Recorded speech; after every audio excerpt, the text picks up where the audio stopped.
इस नई और बेहद ऊर्जावान गहरी चर्चा में स्वागत है। आज हमारे पास जो विषय है वो सच में बहुत ही खास, थोड़ी रहस्यमयी और हाँ, पूरी तरह से जादुई है। बिल्कुल, और जादुई होने के साथ साथ ये विषय काफी मजेदार भी है। एकदम सही कहा। आज हम अपनी इस चर्चा का पूरा ध्यान जेके रोलिंग की बनाई उस विशाल जादुई दुनिया के एक बहुत ही अनोखे हिस्से पर लगाने वाले हैं। यानी हम बात कर रहे हैं मशहूर किताब क्विडिच थ्रू द एजेस की। हाँ, वही। और आज का हमारा मिशन सिर्फ एक किताब की कहानी पर बात करना नहीं है। हमारे पास जो कई लेख, समीक्षाएं और विश्वकोश के नोट्स हैं, उनका गहराई से विश्लेषण करना है। क्योंकि हमारा मुख्य उद्देश्य ये समझना है कि आखिर कैसे एक पूरी तरह से मनगढ़ंत और काल्पनिक खेल की नियमावली असली दुनिया में इतना गहरा प्रभाव डाल सकती है। सही बात है। अगर इस किताब के नजरिए और इसके प्रारूप की बात करें तो देखिए, ये कोई आम नॉवेल या उपन्यास नहीं है। नहीं, बिल्कुल नहीं। ये हैरी पॉटर ब्रह्मांड में मौजूद हॉगवर्ट्स स्कूल की लाइब्रेरी की एक इन वर्ल्ड किताब है। मतलब जब कोई इसे पढ़ता है ना, तो ऐसा लगता है जैसे उसने खुद हॉगवर्ट्स की उस पुरानी लाइब्रेरी से इसे इशू करवाया हो। और इसके जो काल्पनिक लेखक हैं, केनेल वर्दी-विस्प, उन्हें उस जादुई दुनिया में क्विडिच के इतिहास का बहुत बड़ा विशेषज्ञ माना जाता है। ठीक है, चलिए इसको विस्तार से समझते हैं। आखिर इस जादुई और काल्पनिक किताब का हमारी असली दुनिया की सच्चाई से क्या लेना देना है? यहाँ सबसे आकर्षक पहलू ये है कि कैसे एक जादुई दुनिया की किताब असली दुनिया में एक बहुत ही सकारात्मक और वास्तविक बदलाव ला रही है। मतलब चैरिटी और फंड रेजिंग के जरिए ना? हाँ, बिल्कुल। असल में इस किताब को किसी व्यावसायिक मुनाफे या पब्लिशिंग हाउस के रेवेन्यू टारगेट को पूरा करने के लिए नहीं लिखा गया था। इसे कॉमिक रिलीफ और बाद में लूमोस जैसी चैरिटी संस्थाओं के लिए फंड इकट्ठा करने के लिए छापा गया था। ये एक बहुत बड़ा कदम था उस वक्त। सही में। इस किताब की बिक्री से मिलने वाली रॉयल्टी का एक बहुत बड़ा हिस्सा सीधे तौर पर दुनिया भर के असहाय और जरूरतमंद बच्चों की मदद करने के लिए दान कर दिया जाता है। सोचिए जरा, एक ऐसा खेल जो गुरुत्वाकर्षण के नियमों को नहीं मानता, जिसे हवा में उड़कर खेला जाता है, वो असल जिंदगी में लाखों डॉलर जुटाकर बच्चों का जीवन संवार रहा है। वही तो। ये अपने आप में एक बहुत बड़ी बात है। ये सच में बहुत खूबसूरत बात है। एक जादुई दुनिया का खेल हमारी दुनिया में असली जादू कर रहा है। बिल्कुल। अब अगर हम किताब के अंदर गोता लगाएं और खेल के इतिहास की बात करें तो एक बहुत ही दिलचस्प जगह का जिक्र आता है, क्विडिच मार्श। हाँ, 11वीं सदी का जिक्र है वहाँ। बताया जाता है कि उस दलदली जगह से इस खेल की शुरुआत हुई थी। और मजे की बात यह है कि किसी ने बैठकर इसके नियम नहीं बनाए थे। नहीं, ये सब बहुत ही अजीबोगरीब तरीके से शुरू हुआ था। अरे वो एक गर्टी कैडीज नाम की चुड़ैल की डायरी का जिक्र है ना, जो उस दलदल के पास रहती थी। हाँ, जिसने अपनी डायरी में लिखा था कि कुछ बेवकूफ लोग उड़ती हुई झाड़ुओं पर बैठकर एक चमड़े की गेंद को इधर उधर उछाल रहे थे और उसके गोभी की क्यारी में गिर रहे थे। ये पढ़ना बहुत ही हास्यास्पद लगता है कि दुनिया का सबसे मशहूर जादुई खेल एक गोभी के खेत में हुए हंगामे से शुरू हुआ था। सच में। और जो बात इतिहास के इस हिस्से को और भी मजेदार बनाती है, वो ये है कि उस समय झाड़ुओं पर उड़ना कोई बहुत शानदार अनुभव नहीं होता था। मतलब आज हम जिन स्लीक रेसिंग ब्रूम्स की बात करते हैं, वैसी नहीं होती थी। एकदम नहीं।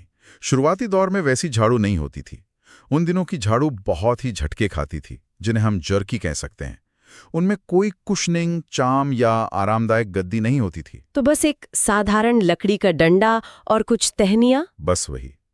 आप कल्पना कर सकते हैं कि उन पर बैठकर घंटों तक हवा में उड़ना और एक भारी चमड़े की गेंद को पकड़ने की कोशिश करना शारीरिक रूप से कितना तकलीफदेह रहा होगा। बाप रे, उन खिलाड़ियों की हालत सोचकर ही हंसी आती है। और फिर धीरे धीरे कैसे चीजें बदली। किताब में झाड़ुओं के विकास का पूरा एक तकनीकी सफर दिखाया गया है। सही कहा आपने। 19वीं सदी आते आते एलियट स्मिथविक नाम के एक जादूगर ने कुशनिंग चाम का आविष्कार किया, जिससे झाड़ू पर बैठना आरामदायक हो गया होगा। हाँ, फिर ओकशाफ्ट 79 जैसी झाड़ू आईं, जो बहुत भारी थीं और तेज हवाओं को सह सकती थीं। लेकिन वो खेल के लिए अच्छी नहीं थी, क्योंकि उन्हें मोड़ना बहुत मुश्किल था। अच्छा, मतलब टर्निंग स्पीड कम थी उनकी। बिल्कुल। इसके बाद मून ट्रिमर और सिल्वर एरो जैसी झाड़ू आईं, लेकिन असली क्रांति तब आई जब क्लीन स्वीप कंपनी ने बड़े पैमाने पर खेल के लिए डिजाइन की गई झाड़ू बनानी शुरू की। ये तो बिल्कुल हमारी दुनिया के ऑटोमोबाइल इतिहास जैसा लग रहा है। हाँ, जहां फोर्ड की मॉडल टी से लेकर आज की फॉर्मूला 1 रेसिंग कारों तक का सफर तय किया गया है, वैसा ही सफर क्विडिच की झाड़ुओं का भी रहा है। ये तकनीकी विकास वाला हिस्सा सच में इस दुनिया की वर्ल्ड बिल्डिंग को बहुत ठोस बनाता है। और उपकरणों की बात करें तो इस खेल में इस्तेमाल होने वाली गेंदों का भी अपना एक अलग ही विज्ञान और इतिहास है। सही कहा, गेंदों का इतिहास बहुत गहरा है। क्विडिच में मुख्य रूप से 3 तरह की गेंदों का जिक्र है, क्वॉफल, ब्लजर्स और स्निच। मुझे क्वॉफल का विकास बहुत दिलचस्प लगा। शुरुआत में ये सिर्फ एक चमड़े का टुकड़ा हुआ करता था ना? हाँ बिल्कुल, लेकिन बाद में जादूगरों ने महसूस किया कि जब ये गेंद नीचे गिरती है तो उसे बार बार जमीन से उठाना बहुत मुश्किल होता है। इसीलिए उन्होंने इस पर पेनेफोल्ड क्वॉफल चार्म लगा दिया। एकदम सही। इससे होता ये है कि अगर गेंद खिलाड़ी के हाथ से छूट जाए तो वो जमीन पर तेजी से गिरने के बजाय हवा में धीरे धीरे तैरते हुए नीचे आती है, जैसे पानी में डूब रही हो। ये बहुत ही चतुराई भरा जादू था। लेकिन ब्लजर्स तो पूरी तरह से एक अलग ही कहानी है। ओहो, उनका इतिहास तो काफी खतरनाक रहा है। बिल्कुल, शुरुआती दौर में इन्हें ब्लडर्स कहा जाता था और ये असल में उड़ने वाले बड़े बड़े पत्थर होते थे जिन्हें खिलाड़ियों को हवा से गिराने के लिए इस्तेमाल किया जाता था। पत्थर? वो तो टूट जाते होंगे। हाँ, पत्थर टूट जाते थे और उनकी बजरी खिलाड़ियों की आंखों में चली जाती थी। इसीलिए बाद में उन्होंने इसे सीसे यानी लेड से बनाना शुरू किया। लेकिन सीसा तो बहुत नरम होता है ना? वही समस्या आई। अगर उस पर कोई जोर से बल्ला मारता तो वो गेंद पिचक जाती थी और उसकी उड़ान का संतुलन बिगड़ जाता था। आखिरकार उन्होंने इसे लोहे से बनाना शुरू किया, जिसे आज हम ब्लजर्स कहते हैं। हाँ, ब्लजर्स का एकमात्र उद्देश्य होता है किसी भी खिलाड़ी को ढूंढकर उसे उसकी झाड़ू से नीचे गिराना। यह खेल में एक ऐसा खतरे का तत्व जोड़ता है जो इसे रग्बी या ग्लैडिएटर खेलों के स्तर पर ले जाता है।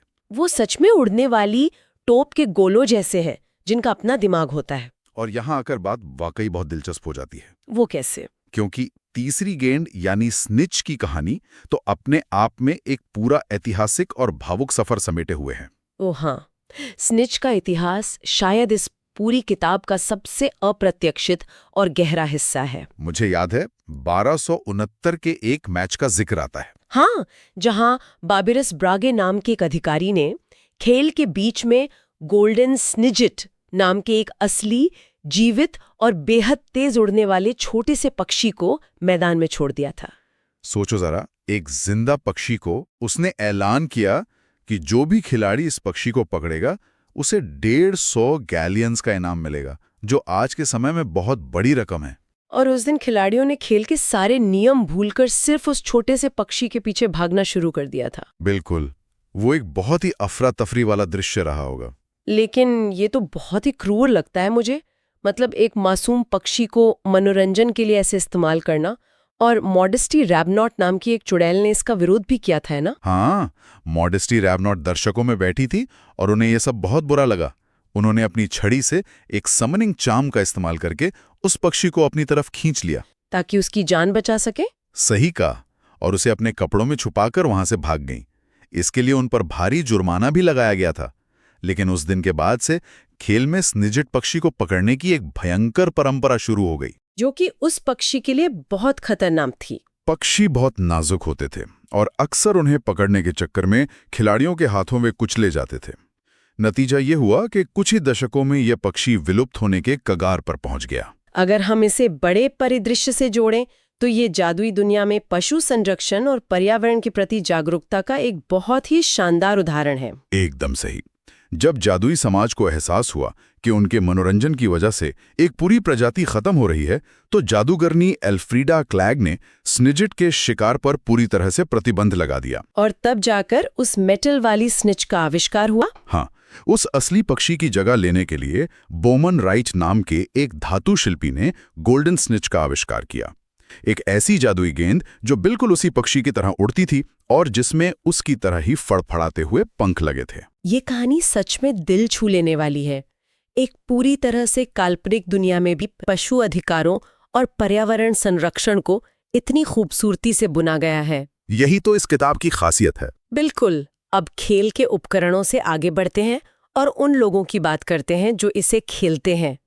इस किताब में ब्रिटेन और आयरलैंड की कई मशहूर टीमों का बहुत विस्तार से जिक्र किया गया है। उनके नाम बहुत मजेदार हैं। अरे, टीमों के नाम ही अपने आप में एक कला है। मॉन्ट्रोज मैगपाइज, एप्पलबी एरोज और सबसे मजेदार चुडली कैनन्स। चुडली कैनन्स की हालत तो वाकई बहुत खराब बताई गई है। उनकी हालत इतनी खराब है कि उनका आधिकारिक नारा पहले होता था हम जीतेंगे, जिसे बाद में बदलकर उन्हें चलो बस अपनी उंगलियां क्रॉस करते हैं और सर्वश्रेष्ठ की उम्मीद करते हैं करना पड़ा। ये हारने वाली टीमों का कितना सटीक और हास्यपूर्ण चित्रण है। और इसके अलावा किताब में क्विडिच के 700 से ज्यादा फाउल्स यानी नियमों के उल्लंघन की बात की गई है। 700 फाउल्स। वो 700 फाउल्स वाला हिस्सा बहुत ही दिलचस्प है। बताया जाता है कि 1473 के पहले क्विडिच विश्व कप के फाइनल मैच में जो ट्रांसिल्वेनिया और फ्लैंडर्स के बीच हुआ था, वो 700 फाउल्स एक ही मैच में किए गए थे। एक ही मैच में? ये तो हद हो गई। इनमें से कुछ फाउल्स तो इतने अजीब हैं कि उन पर यकीन करना मुश्किल होता है। हाँ, मैंने पढ़ा था कि ब्लॉचिंग नाम का एक फाउल होता है जहां आप जानबूझकर अपनी झाड़ू को दूसरे खिलाड़ी से टकरा देते हैं। और कॉबिंग, जो मूल रूप से अपने प्रतिद्वंदी को जोर से कोनी मारना है। एक और फाउल है फ्लैकिंग, जिसमें कीपर गोल रोकने के लिए खुद अपने शरीर को गोल के छल्लों के अंदर फंसा लेता है। और तो और कुछ मामलों में तो खिलाड़ियों ने एक दूसरे की झाड़ुओं में आग लगा दी थी या कुल्हाड़ी का इस्तेमाल किया था। कुल्हाड़ी? एक खेल में कुल्हाड़ी कौन लाता है? तो आखिर इस सब का मतलब क्या है? लेखक ने इन सब अजीबोगरीब नियमों और इस पूरी खेल संस्कृति को इतना विस्तार क्यों दिया है? देखिए, ये सब असल में हमारी अपनी असली दुनिया की खेल संस्कृति पर एक बहुत ही करारा और चतुर व्यंग्य है। ये एक सटायर है। अच्छा, मतलब रियल वर्ल्ड स्पोर्ट्स का मजाक। बिल्कुल। जी.के. राउलिंग ने क्विडिच के बहाने फुटबॉल, क्रिकेट या रग्बी के जुनूनी प्रशंसकों और उनकी हरकतों को एक जादुई रूप में हमारे सामने रखा है। समझ रही हूँ। जिस तरह हमारी दुनिया में प्रशंसक अपनी हारने वाली टीम का जीवन भर समर्थन करते रहते हैं, जैसे हमने चंडली कैनन्स के मामले में देखा। हाँ, वफादार फैंस। या जिस तरह से खेलों में हथापाई और बेईमानी होती है, ये सब मानवीय स्वभाव का हिस्सा है। लेखक ये दिखा रही हैं कि दुनिया चाहे जादुई हो या असली, खेल के मैदान पर इंसान का व्यवहार, उसका पागलपन और उसका जुनून एक जैसा ही रहता है। ये एक बहुत ही शानदार नजरिया है। ये किताब सिर्फ एक खेल की जानकारी नहीं दे रही है, बल्कि इंसानी फितरत का मजाक उड़ा रही है। और इस अनुभव को जो चीज और भी ज्यादा वास्तविक बनाती है, वो है किताब की भौतिक बनावट। इसका फिजिकल डिजाइन तो वाकई बेमिसाल है। इस किताब का डिजाइन ही ऐसा है कि ये सच में हॉगवर्ट्स की लाइब्रेरी की एक पुरानी, कई हाथों से गुजरी हुई किताब लगती है। सबसे पहले पन्ने पर एक लाइब्रेरी कार्ड छपा है, जिसमें यह दिखाया गया है कि किन किन छात्रों ने इसे पहले इशू करवाया था। हाँ, उसमें हर्माइनी ग्रेंजर और नेविल लॉन्गबॉटम जैसे नाम हैं। और हॉगवर्ट्स के लाइब्रेरियन मैडम पिंस की एक चेतावनी भी है कि अगर किसी ने इस किताब को फाड़ा या गंदा किया तो उसे भयानक अंजाम भुगतने होंगे। बिल्कुल। और पन्नों के अंदर जो नकली एकेडमिक फुटनोट्स दिए गए हैं, वे इसे एक असली इतिहास की किताब का रूप देते हैं। वही ना, एकदम रियल फील आती है। इसके अलावा कई संस्करणों में पन्नों के किनारे बच्चों के हाथ से बनाए गए डूडल्स या पेन से लिखी गई टिप्पणियां शामिल की गई हैं। ये सब पाठक को पूरी तरह से उस जादुई दुनिया के अंदर खींच लेता है। और इसके इलिस्ट्रेटेड एडिशंस भी तो आते हैं। हाँ, उन इलिस्ट्रेटेड एडिशंस की बात करें तो उनमें तो बाकायदा बड़े-बड़े फोल्ड आउट्स हैं। मैदान के नक्शे, झाड़ुओं के डिजाइन और खिलाड़ियों की वेशभूषा को बहुत ही विस्तृत आर्टवर्क के जरिए दिखाया गया है। ये उन लोगों के लिए एक बहुत ही शानदार विजुअल अनुभव है जो क्विडिच की तेज गति को अपनी आंखों के सामने घटित होते हुए देखना चाहते हैं। सही में। लेकिन जैसे कि अक्सर होता है, हर किताब हर किसी को पसंद नहीं आती। अगर हम अब थोड़ा पाठकों की प्रतिक्रियाओं और समीक्षाओं पर गौर करें तो लोगों की राय यहाँ काफी बटी हुई है। हाँ, रिव्यूज काफी मिक्स्ड होते हैं ऐसी किताबों के। एक तरफ वो पाठक हैं जिन्हें हैरी पॉटर की दुनिया के छोटे छोटे विवरण बहुत पसंद हैं। उनके लिए ये किताब एक खजाना है। वे इस बात की तारीफ करते हैं कि कैसे एक छोटे से विचार को लेकर इतनी गहरी वर्ल्ड बिल्डिंग की गई है। उन्हें इसका व्यंग और सटायर पसंद आता है। बिल्कुल, इसका हास्य और असली दुनिया के खेलों की पैरोडी उन्हें बहुत मजेदार लगती है। लेकिन दूसरी तरफ कुछ लोगों को ये किताब थोड़ी निराश भी करती है। देखिए, आलोचनाओं का आधार समझना बहुत आसान है। इस किताब में कोई मुख्य कहानी नहीं है, कोई प्लॉट नहीं है। वही तो, कोई हीरो नहीं है जो विलन से लड़ रहा हो, और ना ही कोई सस्पेंस है जिसे सुलझाया जाना है। ये पूरी तरह से एक विश्वकोश या इतिहास की पाठ्यपुस्तक के रूप में लिखी गई है, एक टेक्स्ट बुक की तरह। हाँ, इसीलिए जो पाठक हैरी, रॉन या हरमियोनी के किसी नए रोमांच की उम्मीद में इस किताब को उठाते हैं, उन्हें ये बहुत नीरस और उबाऊ लग सकती है। ये बिल्कुल ऐसा है जैसे आप किसी रोमांचक जासूसी फिल्म की उम्मीद कर रहे हो और आपको पुलिस स्टेशन की नियम पुस्तिका पकड़ा दी जाए। एकदम सटीक उदाहरण दिया आपने। जिन्हें खेलों के इतिहास में या विश्वकोश वाले सूचनात्मक फॉर्मेट में कोई दिलचस्पी नहीं है, उनके लिए ये किताब एक दोहराव वाली पाठ्यपुस्तक से ज्यादा कुछ नहीं है। और देखा जाए तो दोनों ही पक्ष अपनी जगह बिल्कुल सही हैं। ये बात बिल्कुल सही है। ये इस बात पर निर्भर करता है कि पढ़ने वाला क्या उम्मीद लेकर आता है। तो अपनी इस गहरी चर्चा के सभी पहलुओं को समेटते हुए हम ये कह सकते हैं कि क्विडिच थ्रू द एजेस केवल एक साधारण काल्पनिक किताब नहीं है। नहीं, ये उससे कहीं ज्यादा है। ये जादुई दुनिया को असल जिंदगी जैसा ठोस और प्रामाणिक महसूस कराने का एक मास्टर क्लास है। जो लोग दुनिया के निर्माण या वर्ल्ड बिल्डिंग की कला को समझना चाहते हैं, उनके लिए ये एक बेहतरीन उदाहरण है कि कैसे इतिहास, संस्कृति, तकनीक और यहाँ तक कि मानवीय खामियों को मिलाकर एक पूरी नई वास्तविकता रची जाती है। बिल्कुल। ये एक बहुत जरूरी सवाल खड़ा करता है। कैसा सवाल? अगर हम आज की इस पूरी चर्चा के पार जाकर थोड़ा गहराई से सोचें, तो एक बहुत ही दिलचस्प दार्शनिक पहलू सामने आता है।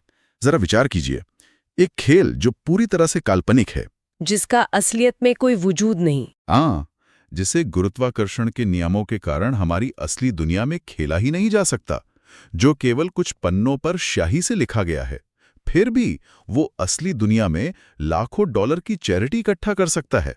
ये तो सच में हैरान करने वाली बात है। वो लोगों के दिलों में एक वास्तविक जुनून जगा सकता है और उसके ऊपर पूरे पूरे विश्वकोश लिखे जा सकते हैं। ये सब हमारे मानव स्वभाव के बारे में क्या बताता है? ये सवाल तो दिमाग के तार झंकृत कर देने वाला है। क्या ये इस बात का प्रमाण नहीं है कि इंसानी दिमाग को केवल ठंडे तथ्यों और रोजमर्रा की सच्चाइयों की ही जरूरत नहीं होती? हमें सामूहिक कल्पना और साझा कहानियों की एक बहुत ही गहरी और बुनियादी जरूरत होती है। हम इंसान हमेशा से कहानियों के जरिए ही एक दूसरे से जुड़ते आए हैं, और एक बिल्कुल काल्पनिक खेल का असली दुनिया पर इतना बड़ा, इतना सकारात्मक और वास्तविक प्रभाव पड़ना, ये साबित करता है कि हमारी साझी कल्पनाओं में दुनिया को बदलने की असली ताकत होती है, चाहे वो दुनिया हकीकत में मौजूद हो या ना हो। क्या बात है! ये सच में बहुत ही गहरा और विचारोत्तेजक विचार है। कल्पना की ताकत सिर्फ पन्नों तक सीमित नहीं रहती, वो हकीकत की दुनिया को भी बेहतर बना सकती है। किसी काल्पनिक चीज का इतना असली असर सच में कमाल है। बिल्कुल। और इसी बहुत ही गहरे विचार के साथ हम आज की अपने इस चर्चा को यहीं विराम देते हैं। सुनने वालों के लिए ये एक ऐसा सवाल है जिस पर हम सभी को खुद से विचार करना चाहिए। सोचने के लिए बहुत कुछ है हमारे पास। उम्मीद है ये चर्चा भरा सफर उतना ही ज्ञानवर्धक रहा होगा जितना हमारे लिए। सुनते रहिए और नई चीजें खोजते रहिए।